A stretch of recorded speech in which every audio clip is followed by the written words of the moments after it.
সময়ে স্বাধীনতা সংগ্রামীদের দ্বারা ব্যবহৃত পিস্তল, বোমা এখানে রাখা আছে। এখানে কয়েকটি কক্ষে সুন্দরভাবে সব কিছু রাখা আছে।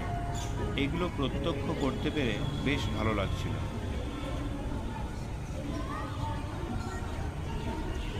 এরপর দেখে নিলাম তাঁতকল।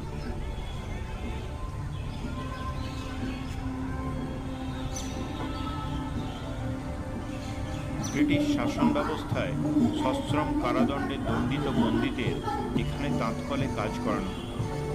সবশেষে এখান থেকে বেরিয়ে যাওয়ার আগে একবার দেখে নিলাম এখানকার সুভিনিয়ার শপ।